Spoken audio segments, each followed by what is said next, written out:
Why is the internet going absolutely crazy over this new horror movie? I feel like the new horror movie obsession hits home to a lot of people and is very relatable. This movie wasn't so much about, oh, a scary monster is coming after me, or something very supernatural and it's like demons and all this type of stuff. It was be careful what you wish for.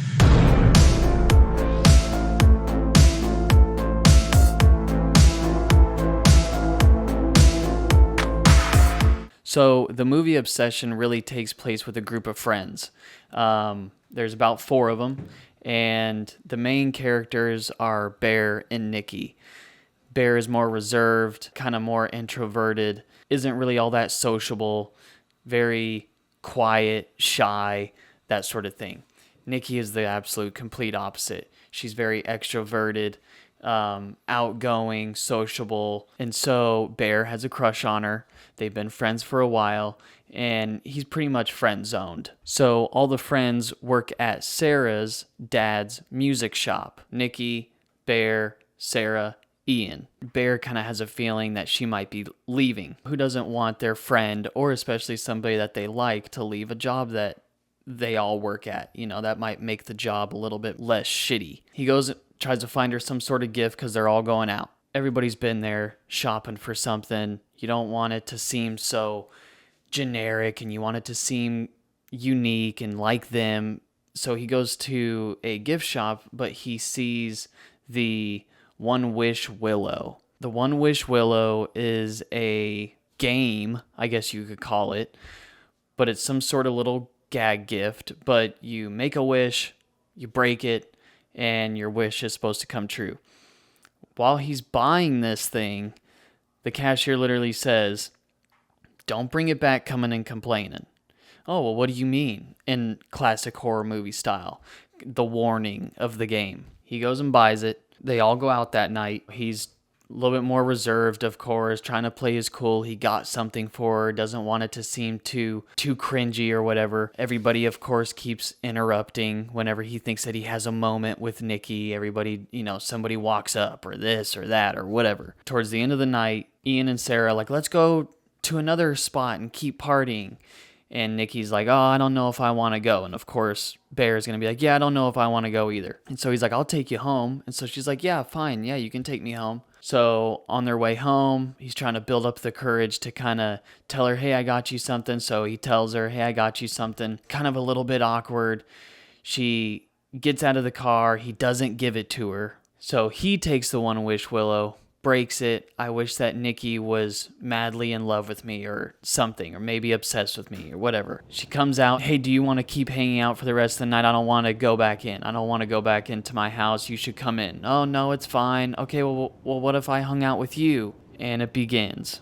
It's not like she's instantly crazy about him, but it's starting to slowly kind of gain momentum, I guess you could say. Bear's he knows what he did. He's like, oh, is this thing going to work? Is it not going to work? Is this bullshit? What's going on? So they get to the house, they're hanging out, and he can totally tell that something's off. Like, Nikki doesn't act this way towards me in this little bullshit, little gag gift thing. No, this thing didn't work. It didn't work. Well, it worked. The thing about this movie that I liked so much is that, number one, the movie had a super small budget.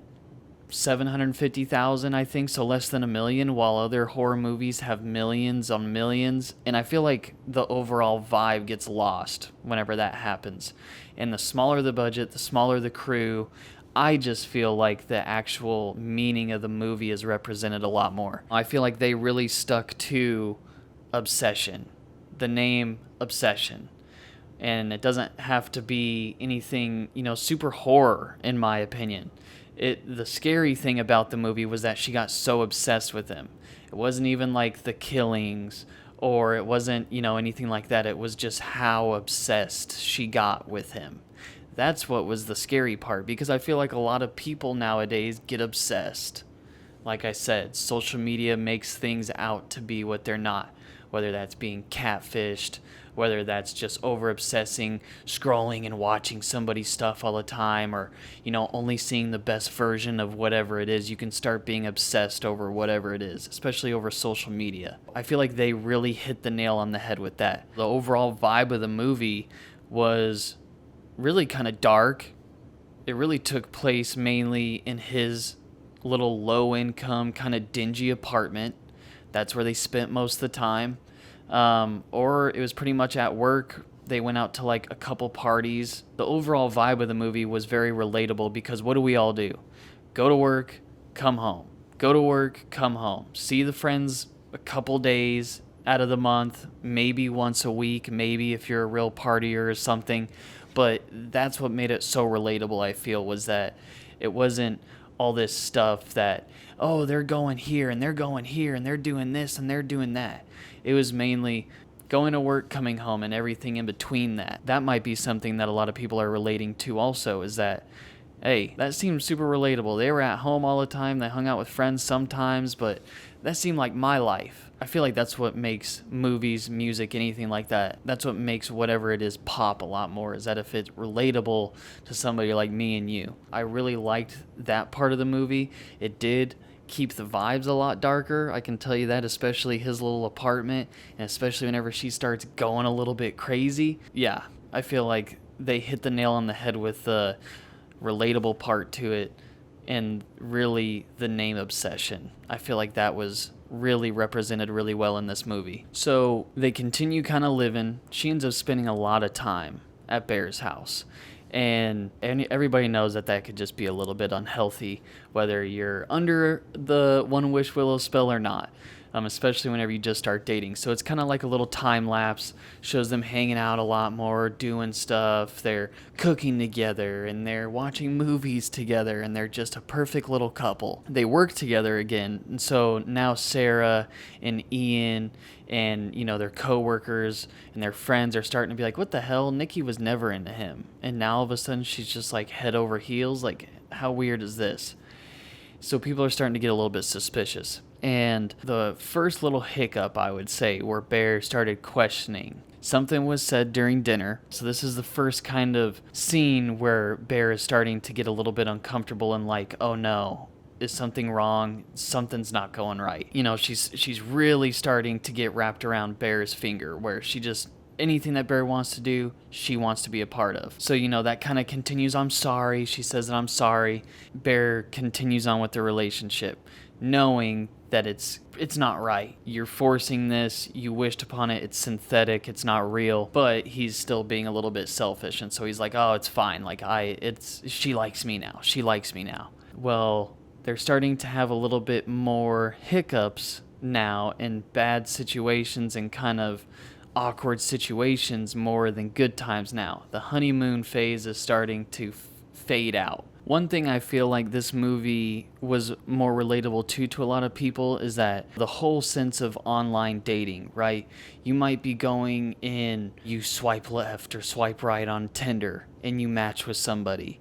And now you're going on a date with somebody who you might not know, and it's going to be that honeymoon phase. You start spending a lot more time with them. Maybe they're sleeping over, and then you start to find out who they really are, right? And so I feel like even though he casted a spell over Nikki pretty much, I feel like a lot of people also related to the movie Obsession, because that scenario is probably more common than not.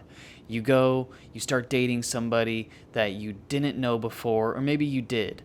And the more that you start to spend time with them, the more that their true colors start coming out. And then the more that you start to see maybe the ugly side of them, maybe the good sides of them. But probably more often than not, you're going to start seeing the sides that you never knew were there. Even though Nikki was casted under a spell, right? Again, this movie is going so crazy over the internet because of how relatable it was in so many different stages in people's lives. Whether you do online dating or you don't, I feel like you could have been represented in this movie in some way, shape, or form. Having a crush on a friend that didn't like you back. Just kind of having more of a mundane relationship, going to work, coming back home, that sort of thing. Just being young and obsessing over stuff in general, whether it's relationships or physical items, whatever it is. They really hit that home, the movie Obsession and the title Obsession, where people just obsess over things, and maybe you obsess over being in a relationship so much that then you overlook some red flags, right? Which is what Bear was doing. He wanted to be in a relationship with Nikki so bad that even though they were having these red flag moments, like at the restaurant, he was just looking past it because he really liked Nikki. The more things that start going on, Bear starts to have a little bit more guilt into what's going on in their relationship, how over the top she's being, even so much of getting up in the middle of the night and watching him sleep. She's underneath a spell, but that whole idea of she's getting up and watching me sleep, like, I didn't know that I was wishing for that. I thought that she would just like me and that we could sleep and everything would be la-di-da. Well, be careful what you wish for, because she was way over the top. Anything that you could not want in your partner, she was doing, along with everything that you might want, like making you lunch, even though it's with your dead cat. So, this movie did a really good job on some of the comedy scenes too. I don't like going to movie theaters all that much anymore because I feel like a lot of the audience will start to laugh or make jokes like during the movie, which, if a movie's good, awesome. But at the same time, I don't want to hear your like C minus D plus jokes while I'm trying to watch this movie, right? Like, let the movie, like, laugh, do your thing, but then, like, don't continue on. But that's also a good sign for the movie, right? It was funny. It was also scary. So people were really interacting with the movie really well. I like the scary movies that throw in comedy in it, because scary movies can sometimes be funny. People falling, hitting their face, doing this, doing that. I feel like that's one thing that newer horror movies are doing really good, is they're implementing comedy into it, because it doesn't all have to be scary and scare jumps all the time. If you throw in some jokes in there, get our guard down, you could probably scare us even more. One thing I wanted to touch on with this movie was the director, Curry Barker, was a YouTube creator. This movie had a very small budget in movie terms, small budget, under $1 million. A lot of the cast you didn't see, if not a lot, all of the cast you didn't see in any sort of movies, at least main Hollywood mainstream movies. The director comes from a background of doing like sketch comedy on YouTube. I saw one clip where it actually has Ian, whoever played Ian, is in one of his previous sketches on YouTube. So, he really used his resources wisely. Not only did he use his resources wisely, but this movie popped. And I couldn't stop seeing people post on this movie. And it had less than $1 million budget. And I feel like that's what's really cool about today's age and just like social media and maybe the younger generation, is that we're kind of over the super perfect and big budget this and the overly done scripted this and just the fakeness, right? I feel like a lot of people that are younger have been faced with that so much that we like the DIY stuff. People who came out of nowhere and made it raw and real. And it was like, damn, that movie was relatable. It didn't need no big budget, big names, none of that. And yet it's doing millions in the box office. I wouldn't be surprised if he's going to do more movies that are kind of similar. They'll obviously be bigger budget, especially after this. But I feel like, hey, you never know where your YouTube creation or just your creation, whether it's movies or whether it's dancing, music, whatever it is.